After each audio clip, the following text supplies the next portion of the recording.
Hello friends, यदि आपने भी अपनी twelfth class senior secondary class किसी भी सब्जेक्ट से साइंस कॉमर्स आर्ट्स से किसी भी स्ट्रीम से अच्छे मार्क्स से अच्छे परसेंटाइल से यदि क्लियर कर ली है और आप यदि अपनी ट्वेल्थ क्लास कंप्लीट करने के बाद में किसी भी फील्ड में कैरियर में एडमिशन लेने के बारे में सोच रहे हैं, अपना बेस्ट कैरियर यदि आप किसी भी सेक्टर में यदि आप बनाना चाहते हैं, तो सबसे पहले देखिए फ्रेंड्स, अधिकतर स्टूडेंट्स के माइंड में कन्फ्यूजन रहता है कि वे अपनी ट्वेल्थ क्लास कंप्लीट करने के बाद में कौन से फील्ड में कौन से सेक्टर में जो है एडमिशन लें। अधिकतर स्टूडेंट्स जो होते हैं वो अब ट्वेल्थ क्लास कंप्लीट करने के बाद में जिस भी स्ट्रीम से आपने ट्वेल्थ क्लास कंप्लीट की है, साइंस से कॉमर्स से आर्ट्स से जिस भी सब्जेक्ट से कंप्लीट की है, उसमें आप उसके बाद आप ग्रेजुएशन पहले आप अपना उसमें एडमिशन लेना चाहते हैं, ग्रेजुएशन आप अपना कंप्लीट करना चाहते हैं। उसके बाद में देखिए फिर आप जो है कैट या नेट जैसे एग्ज़ाम्स की तैयारी करते हैं, उसकी अच्छे से प्रिपरेशन करते हैं। एमबीए के कोर्सेज़ में बेस्ट कॉलेजेस में आपको जो है उसके लिए एडमिशन मिल पाए, उसकी आप अच्छे से तैयारी करते हैं। तो ये तो रही फ्रेंड्स प्राइवेट सेक्टर के कोर्सेज़ की बात कि प्राइवेट सेक्टर में आप ट्वेल्थ पास करने के बाद में ग्रेजुएशन कंप्लीट करके इन कैट नेट जैसे एग्ज़ाम्स की तैयारी करके एमबीए कर सकते हैं, उसमें एडमिशन ले सकते हैं। देखिए क्या फ्रेंड्स, आप जानते हैं कि ट्वेल्थ के बाद देखिए स्टूडेंट्स का जो मेन मोटिव होता है वो अपने बेस्ट फ्यूचर्स के लिए कुछ ऐसे सब्जेक्ट्स को सेलेक्ट करना होता है जो कि उनका रास्ता जो है बहुत ही ईजी कर दे। कई स्टूडेंट्स देखिए अपनी पढ़ाई के साथ साथ अपनी स्टडी के साथ साथ गवर्नमेंट जॉब्स की भी तैयारी शुरू कर देते हैं। ट्वेल्थ करने के बाद में गवर्नमेंट जॉब्स की तैयारी वो शुरू कर देते हैं। तो फ्रेंड्स आज के अपने इस वीडियो में फ्रेंड्स हम आपको बताने जा रहे हैं कि आप अपनी ट्वेल्थ क्लास कंप्लीट करने के बाद में कुछ ऐसे गवर्नमेंट एग्जामिनेशंस की भी तैयारी कर सकते हैं जिससे आपकी बेस्ट कैरियर अपॉर्चुनिटी वो हो सकती है। तो फ्रेंड्स आज के अपने इस वीडियो को आप एंड तक ज़रूर देखें। मैं आपको आज के अपने इस वीडियो में मैं आपको ट्वेल्थ पास करने के बाद में आप कौन कौन से गवर्नमेंट जॉब्स के लिए तैयारी कर सकते हैं, कौन कौन से गवर्नमेंट जॉब्स की आप अच्छे से बेस्ट तैयारी कर सकते हैं, उसके बारे में बताऊंगा। तो फ्रेंड्स आज के अपने इस वीडियो को शुरू करने से पहले आपसे छोटी सी रिक्वेस्ट है कि आपने यदि अभी तक हमारे चैनल को सब्सक्राइब नहीं किया है तो प्लीज़ हमारे चैनल को सब्सक्राइब ज़रूर करें तथा बेल आइकन बटन पर ज़रूर क्लिक करें ताकि आपको हमारे आगे आने वाली नई नई वीडियो की इसी तरह की मोटिवेशनल स्पीच जो है वो आगे मिल पाएँ। चलिए फ्रेंड्स शुरू करते हैं हमारे आज के इस वीडियो को। देखिए फ्रेंड्स, ट्वेल्थ के बाद का समय जो है वो भविष्य की नींव रखने का होता है, इसलिए ठीक से अपने कैरियर की जो प्लानिंग है वो उसे अच्छे से बनाएं। देखिए सबसे पहले आप उसी क्षेत्र से जुड़े एग्ज़ाम्स की प्रिपरेशन करें जिसमें आप काम करना चाहते हैं और आपका इंटरेस्ट है। दूसरा, अगर तय नहीं है कि आप क्या कर पा रहे हैं, कौन सा फील्ड बेहतर है, या तो अपने मेंटर से या अपने टीचर या अपने पेरेंट्स से इसके लिए हेल्प आप ले सकते हैं। किसी दोस्त या किसी रिश्तेदार का बेटा या कोई परीक्षा दे रहा है, कोई एग्ज़ाम दे रहा है, सिर्फ इसे ध्यान में रखकर ही एग्ज़ाम्स की प्रिपरेशन जो है वो आप ना करें। कौन सी परीक्षा देनी है एक बार यह तय होने पर उसके लिए बेस्ट प्लानिंग पहले बनाएं और उसकी सख्ती से उसका जो है वो पालन करें।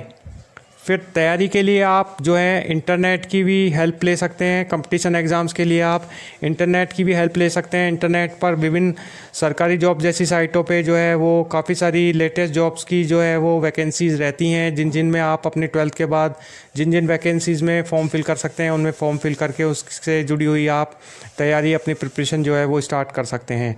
तो फ्रेंड्स आइए हम बात करते हैं ट्वेल्थ करने के बाद में आप कौन कौन से गवर्नमेंट जॉब्स की जो है वो तैयारी कर सकते हैं, कौन कौन से फील्ड में जो है अपना कैरियर जो है वो गेन कर सकते हैं गवर्नमेंट फील्ड में।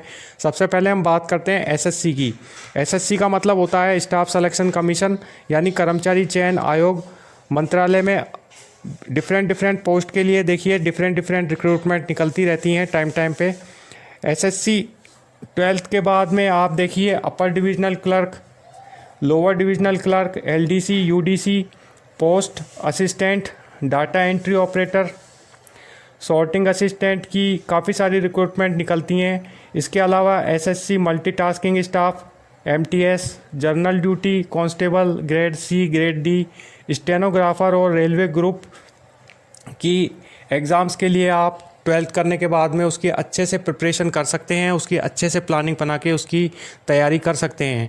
ये सारी जो जॉब्स हैं वो एसएससी के अंडर में निकलती हैं। स्टाफ सिलेक्शन कमीशन जो है आयोग बोर्ड है वो इन सभी एग्ज़ाम्स की जो है वो एग्ज़ाम्स करवाता है।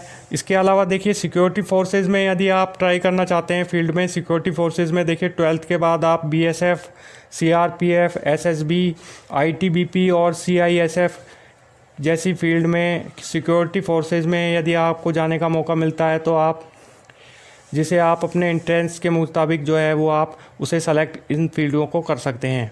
वहीं देखिए, आप यदि आप बैंकिंग सेक्टर में यदि जाना चाहते हैं तो बैंकिंग में ज़्यादातर एग्ज़ाम जो है ग्रेजुएशन के बाद ही होते हैं, लेकिन कुछ पोस्ट ऐसी होती हैं जिनमें परीक्षाएं जो है वो 12th के बाद भी आप आसानी से इजीली बैंक की जो तैयारी है वो कर सकते हैं, जिसमें RBI असिस्टेंट IBPS का जो एग्ज़ाम होता है, IBPS 12th के बाद आप IBPS का बैंक का एग्ज़ाम जो है वो फिल कर सकते हैं।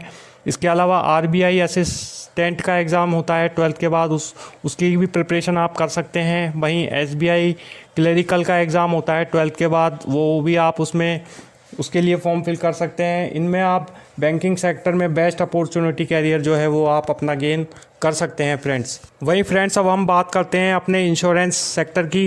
देखिए, इंश्योरेंस के सेक्टर में यदि हम बात करें फ्रेंड्स, तो अगर आप इंश्योरेंस के सेक्टर में यदि आप इंटरेस्ट रखते हैं तो आप 12th यदि आप अपनी कंप्लीट कर चुके हैं तो इस सेक्टर में जो है, इस सेक्टर से जुड़े हुए एग्जामिनेशंस की, गवर्नमेंट जॉब्स की आप तैयारी करके इंश्योरेंस सेक्टर में जो है जॉब इजीली हासिल कर सकते हैं। जैसे कि LIC और NIACL जैसे सेक्टर्स में, इंश्योरेंस के सेक्टर में आप अपनी जॉब इजीली अच्छे से प्रिपरेशन करके, तैयारी करके हासिल कर सकते हैं।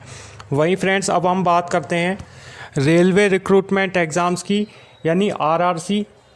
12th करने के बाद में देखिए, स्टूडेंट्स के पास में भारतीय रेलवे से जुड़े एग्ज़ाम्स को देने का भी मौका मिल जाता है। रेलवे कई तरह की एग्ज़ामिनेशंस की तैयारी के लिए 12th पास कैंडिडेट्स की रिक्वायरमेंट मांगता है।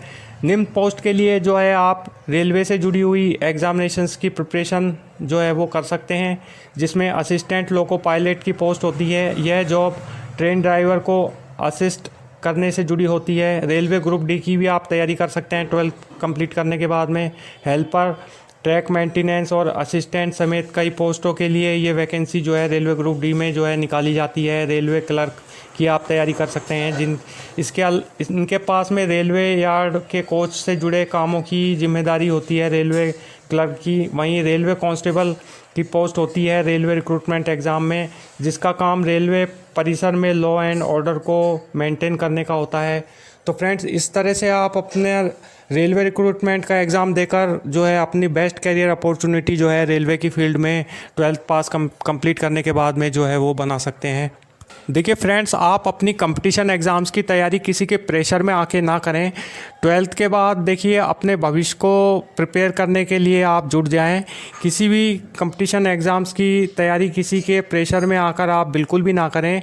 उस जॉब को पाने के लिए परीक्षा दें, एग्ज़ाम दें जिसे आप पसंद करते हैं। उस फील्ड को आप चुनें, उस गवर्नमेंट फील्ड के एग्ज़ाम्स को आप चुनें जिसमें आप इंटरेस्ट रखते हैं, जिसमें आप अच्छे से उसकी प्रिपरेशन कर पाएंगे, उसमें आप अच्छे से मेहनत करके उस एग्ज़ाम्स को क्रैक कर पाएंगे। तो इस तरह से फ्रेंड्स, आप 12th पास करने के बाद में इन गवर्नमेंट फील्ड की नौकरी, अगर एग्ज़ाम्स की अगर आप उसकी अच्छे से प्रिपरेशन करें तो आप उसमें अच्छे से बेस्ट कैरियर, आपकी अपॉर्चुनिटी जो है वो आप उसमें इन फील्डों में गवर्नमेंट के एग्ज़ाम देके बना सकते हैं और आप इसमें सेलेक्ट भी हो पाएंगे। तो फ्रेंड्स, ये था हमारा आज का वीडियो। आई होप, आशा करता हूँ आपको हमारा आज का वीडियो ज़रूर पसंद आएगा। वीडियो पसंद आया तो इसे लाइक शेयर ज़रूर करें।